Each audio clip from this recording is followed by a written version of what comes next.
this is Polynesia.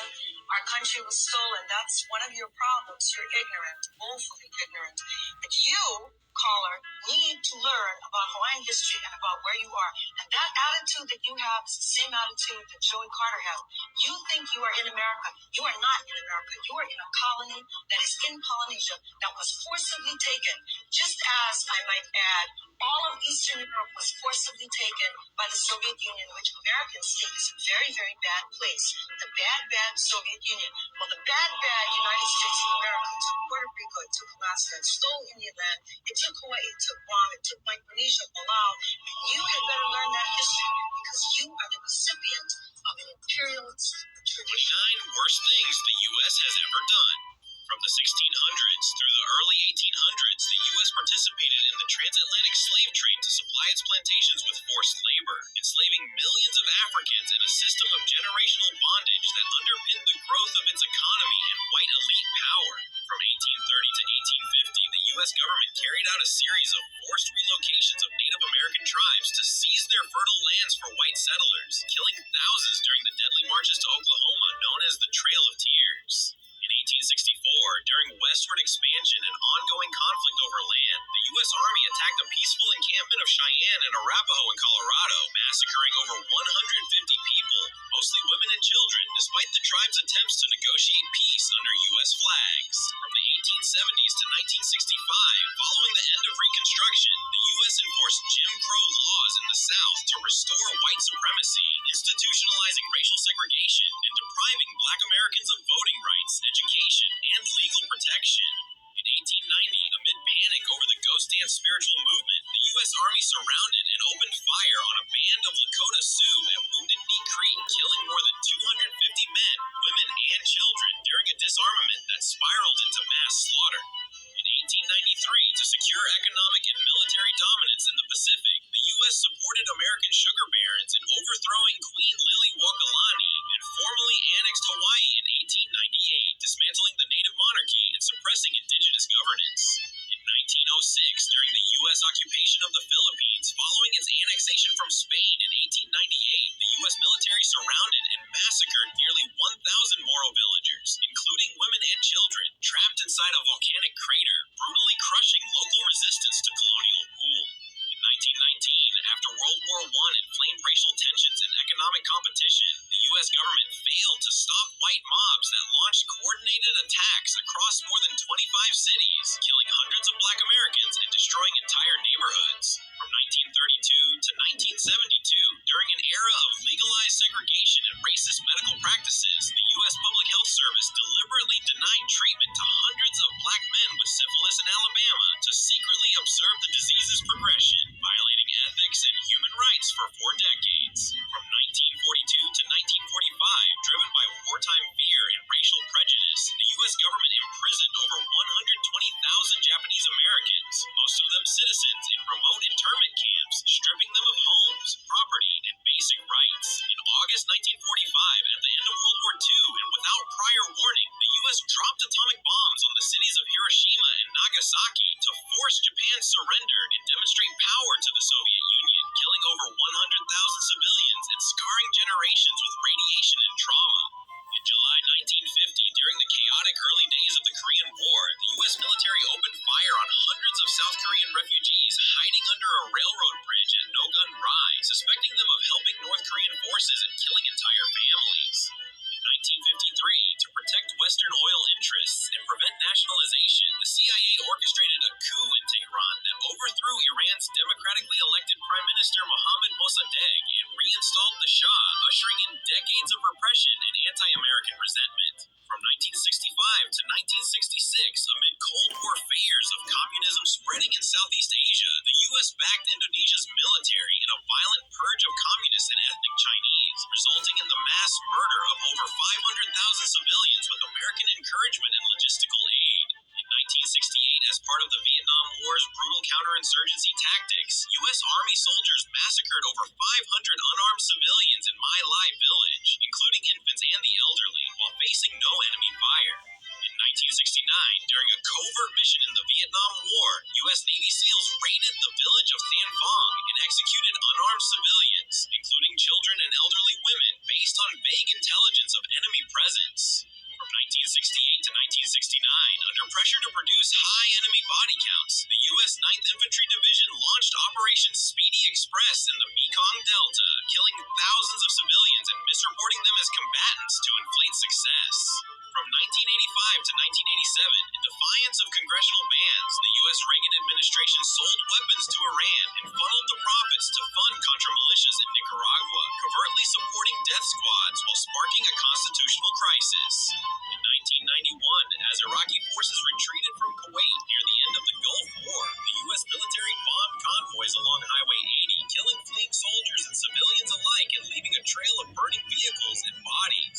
From 1991 to 2003, the U.S. backed UN sanctions on Iraq severely limited food, medicine, and infrastructure repairs, causing widespread disease and the deaths of an estimated 500,000 children under a regime of prolonged civilian suffering.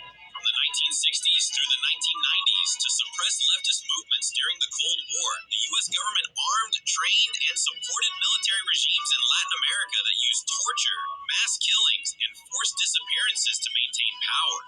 In 2003, based on manipulated intelligence and false claims of weapons of mass destruction, the U.S. invaded Iraq, toppling Saddam Hussein but igniting a violent insurgency and long-term regional instability. From 2003 to 2004, during the U.S. occupation of Iraq, American soldiers tortured and sexually humiliated detainees at Abu Ghraib prison, photographing acts of abuse that exposed the moral collapse of the war effort. In 2005, following a roadside bombing, U.S. Marines went house to house in Haditha and murdered 24 unarmed Iraqi civilians in a blind, vengeful retaliation that was initially covered up. In 2006, during the Iraq War, U.S. soldiers gang-raped a 14-year-old girl in Mahmudiyah, murdered her family, and set her body on fire to destroy evidence, shocking the world with their brutality. In 2009, the U.S. Air Force dropped bombs on the village of Granai in Afghanistan's Farah province, killing up to 140 civilians, most of them children, during an airstrike error based on flawed intelligence. In 2012, a U.S. Army Staff Sergeant left his base at night and slaughtered 16 Afghan civilians, including 9 children, as they slept in their homes, traumatizing an entire region and straining U.S.-Afghan relations. In 2014, in a cost-cutting move, U.S. state officials switched Flint's water supply to a contaminated river, exposing thousands, mostly poor and black residents, to lead poisoning while ignoring complaints for over a year. From 2017 to 2018, under a zero-tolerance immigration policy, the U.S. government systematically separated migrant children from their parents, detaining them in cages and inflicting deep psychological trauma with no plan for reunification. Make sure... All right, Shalom. Before I get started, I'm going to praise, honor, and glory to Yahawahshi, Yahawahshi, Hashem, Rekakadash. It's the brother Bakala Walam here with another hopeful, edifying lesson to the elect body of Yahawahshi, Yahawahshi. You just seen some accounts. You know, this video, the last one anyway, says 29 worst things the U.S. has ever done. And that's Esau, Edom, the self-proclaimed white man, doings, which he controls the U.S., you know, United States, which is Babylon the Great, America, you know, these are the acts of the wicked. And these being revealed, you know, his acts are being revealed, you know. It says that in 2 Thessalonians chapter 2, that the wicked shall be revealed in this time. And a lot of things are coming out on Esau that he try to keep covered, not expose. You know, that he was hoping these things not come out, but they are being revealed because it's time to be revealed. You know, the wicked, which is the Edomites. And you know, this other video I'm gonna go back to is this one right here. It says ignorant people need to be reminded, and that's what this place is. Ignorance is darkness. Is basically darkness can be spoken about in similarity to ignorance. If you look up what darkness is, you know, this is the land of darkness that Job talked about, which is full of lies and robbery. Woe to the bloody city is full of lies and robbery. That's where it says ignorant. The ignorance comes from. And I'm gonna get that precept later on in the video, and I want to play it once again.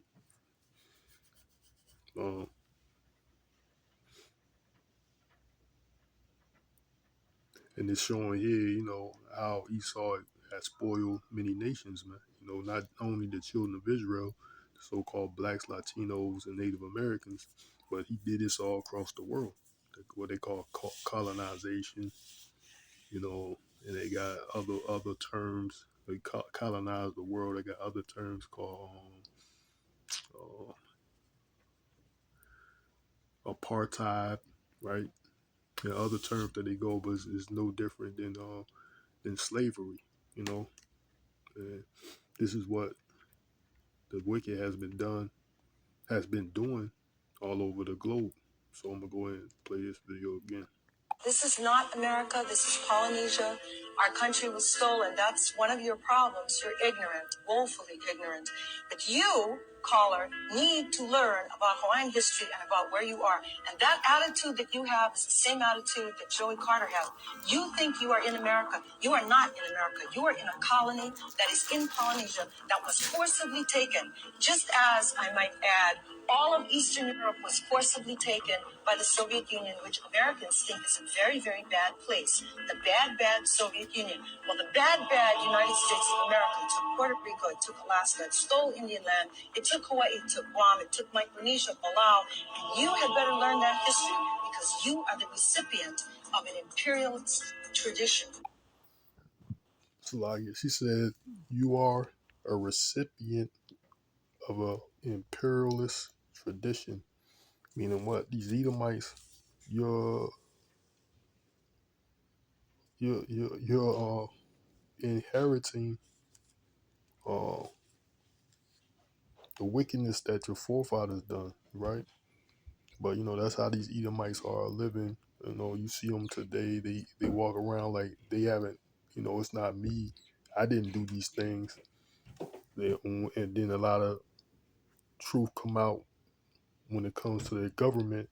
They want to act like it's a conspiracy theory, right? These facts coming out about these facts coming out that happened in the past. They want to say it's critical race theory, whereas these are actual events. They just want to not own up to what their forefathers have been doing and what they're still doing today. Which is wickedness. Murdering. You see the other video. It was murdering women and children, raping.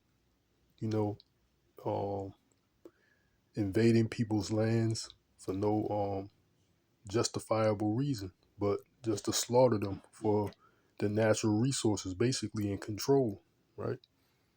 That's basically what you saw was going in these lands and doing, like they were doing to the Native Americans, the so-called Negroes, Latinos.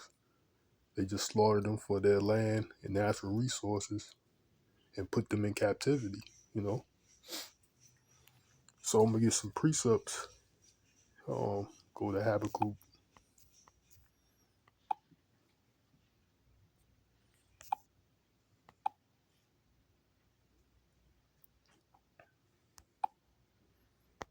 Habakkuk chapter 2.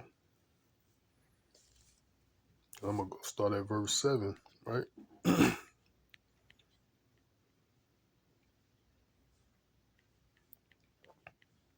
Habakkuk chapter 2 and verse 7, it says, Shall they not rise up suddenly that shall bite thee, and awake that shall vex thee, and thou shalt be for them buoys, Salakia, and thou shalt be for buoys unto them,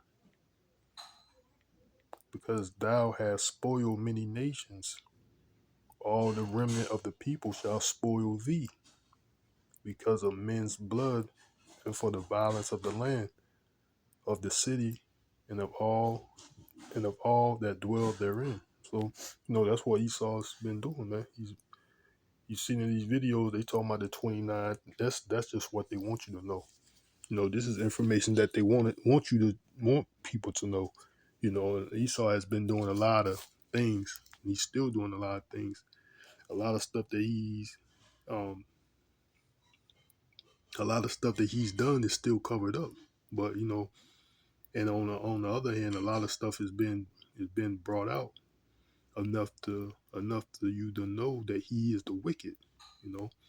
This is just the things that uh, they're allowing people to know that they're doing. You know, to whatever reason. More or less whistleblowers, people giving out their testimony. Witnesses. You know, insiders. They're exposing this devil because that's his time. His time is being his time of exposure is now. He's being exposed for what he is. So I'm gonna read verse 8 again. Habakkuk 2:8 says, "Because thou hast spoiled many nations, all the remnant of the people shall spoil thee, because of men's blood, and for the violence of the land, of the city, and of all that dwell therein." Right? It says, "Woe to him that coveth an evil covetousness to his house, that he may set his nest on high, that he may be delivered from the power of evil." Right? "Thou hast consorted shame to thy house by cutting off many people, and have sinned against thy soul." Right? So that's what Esau's done, man. He cut off a lot of people, man.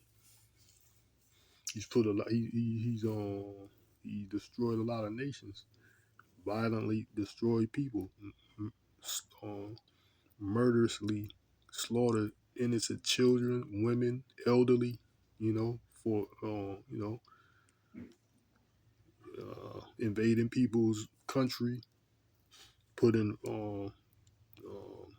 their own puppets in Latin America. You know, countries in Latin America, spoiled, lying.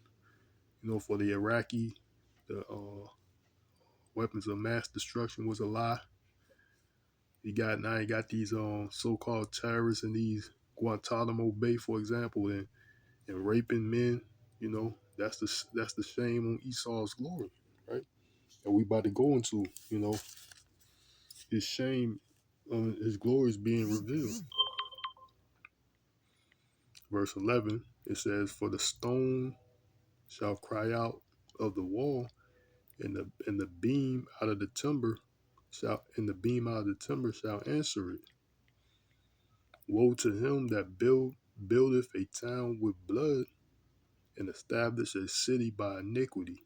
Right? So that's what Esau has done, man. He's built a town. He built his city. This is the bloody city.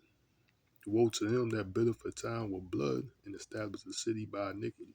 So that's all that's in this city is bloodshed and iniquity, which is America, Babylon the Great.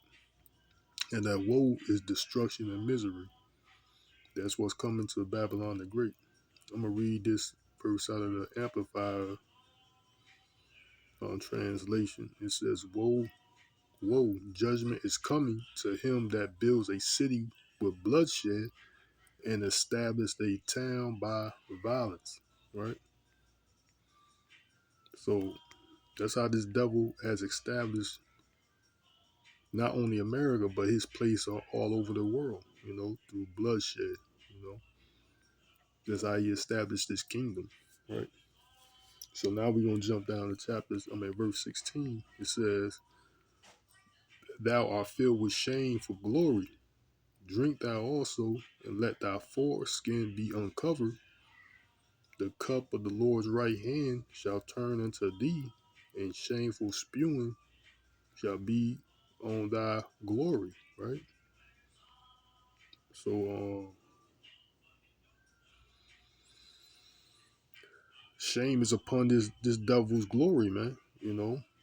All these things that he's trying to portray himself as some law-abiding, upstanding, uh, what he's called. We're here we're here to set people at freedom and peace and justice for all. Freedom, justice, and peace for all, or something like that. I forgot how that slogan go, but that's all a lie, man. This devil has been slaughtering people, innocent women, children, infants, injecting people with viruses and watching them decay, watching the effects, the syphilis, Tuskegee, I can't, airman, syphilis experiment, you know, Tuskegee, however you pronounce it. It's not coming out right, you know. So this devil has been doing wickedness all over the earth, man.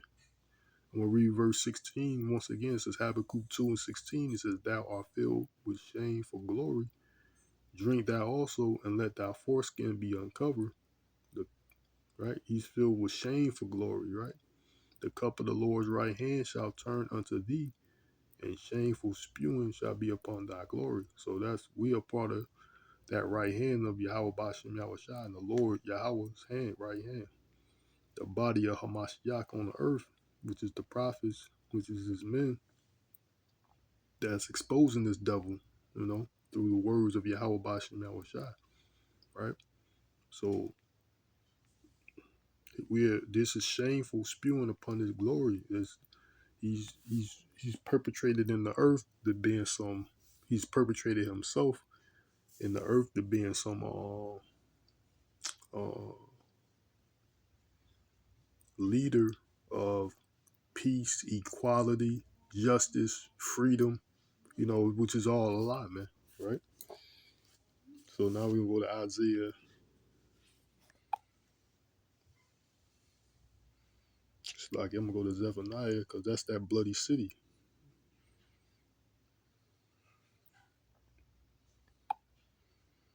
Zephaniah 3 and 1. It says,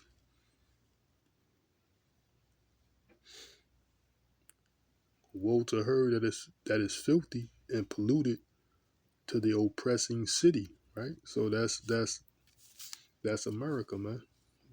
That's filthy and polluted. Woe to her that is filthy and polluted. That scum that is still in the midst, that's talked about in Ezekiel 24. Woe to her that is filthy and polluted, that to the oppressing city, right? So they oppressed the whole world, man. Not only the children of Israel, but these Edomites has oppressed the whole world, oppressed these other nations, um, through colonization,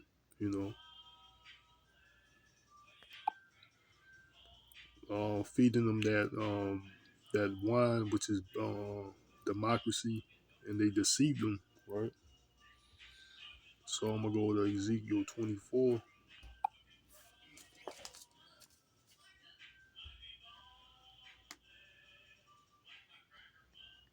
Ezekiel 24 and 6. It says, Ezekiel 24 and 6 says, Therefore, thus saith the Lord God, Yahawah Bashem Yahushua, woe to the bloody city, to the pot whose scum is therein, whose scum is not gone out of it. Bring it out piece by piece. Let not lot, let no lot fall upon it, right? So it's the scum is still in here, man. The scum, the filthiness, the scum is in this pot, which is the melting pot, which is America. That bloody city is still here, man. The Lord said this blood cannot be cleansed. Let me see. We're gonna come back. Blood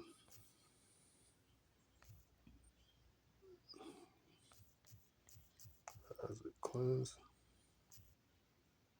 Let's see.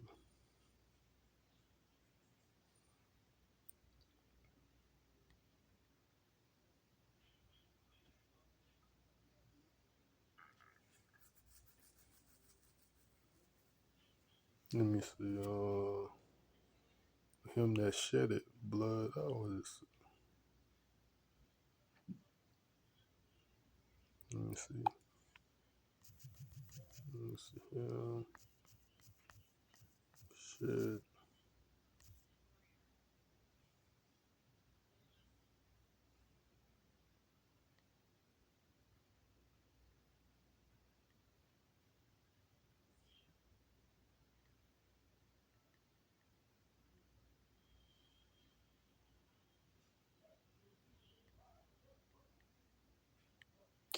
The call it cleanse.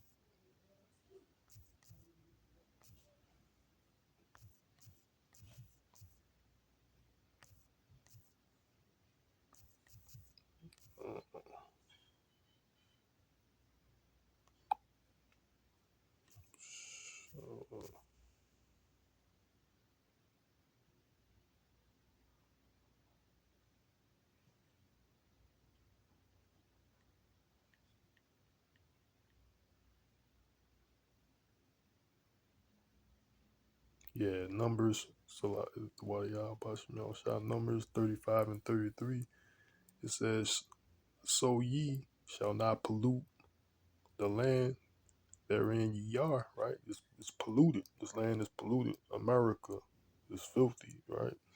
So ye shall not pollute the land wherein ye are, for blood it defileth the land, and the land cannot be cleansed of blood that is shed.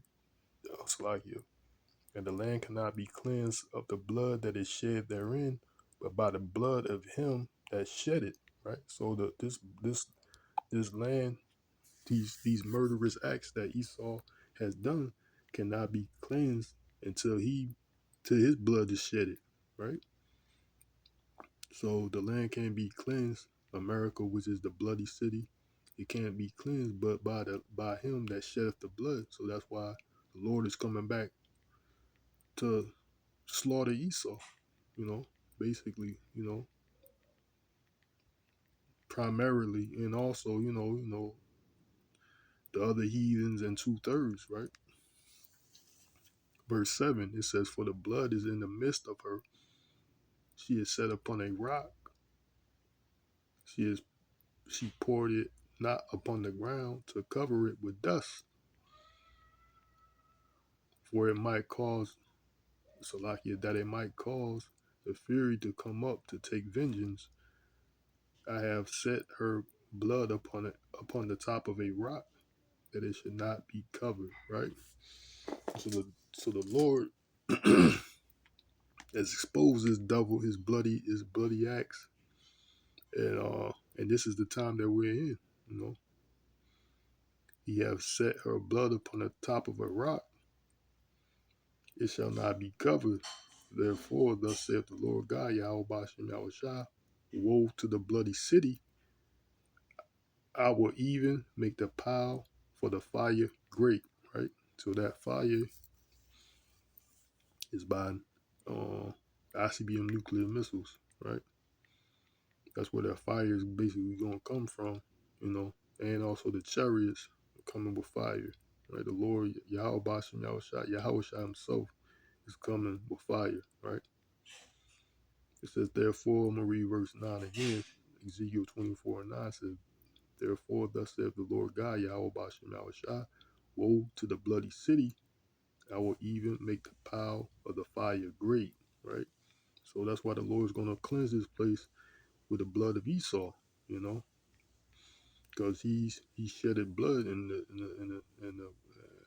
it can't the land can't be cleansed only by the blood of him that shed it. So the Esau is the bloody man that been shedding blood throughout the whole world, right? He spoiled many nations, right? So now I think this might be the last precept. Hold up, no, it's not. I want to go to Isaiah 33:1. It says, woe to thee that spoileth, and thou was not spoiled, and dealest treacherously, and they deal not treacherously with thee, right? So they were saying that he was,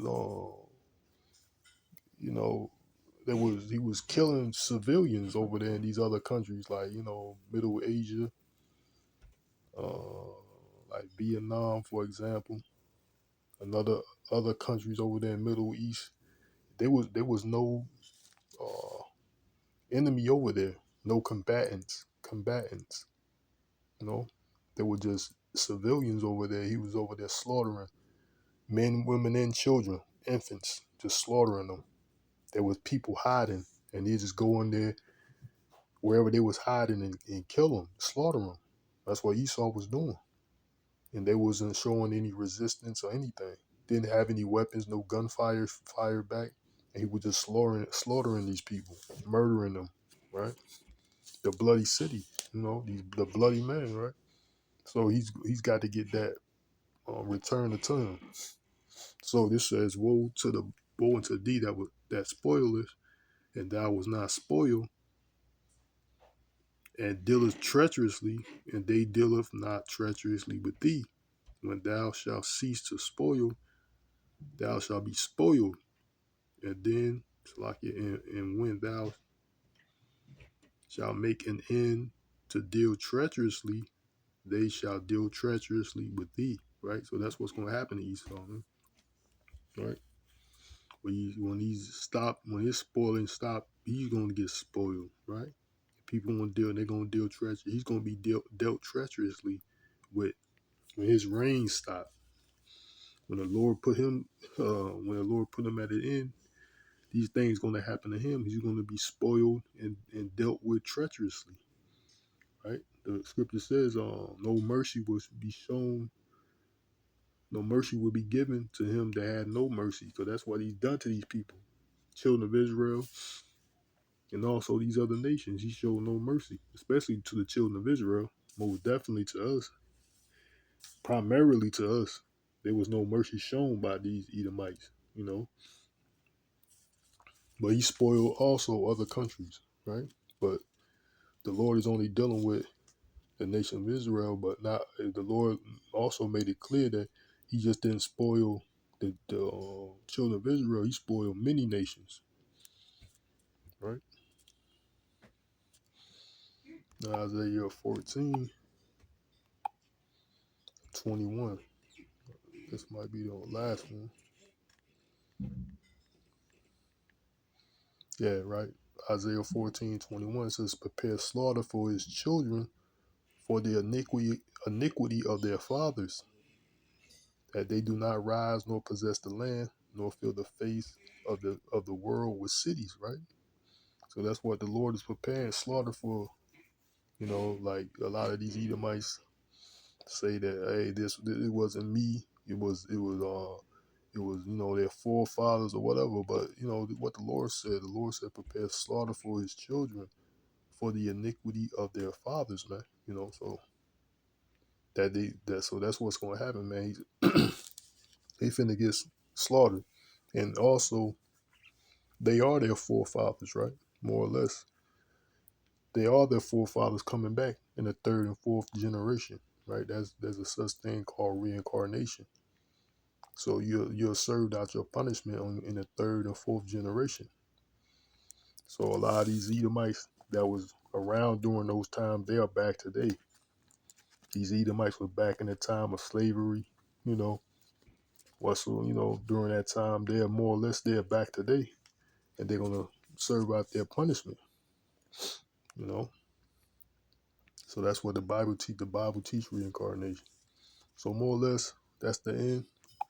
And this devil has spoiled many nations. That's why she said, at the end, this lady said, you are in here. I don't know what she said.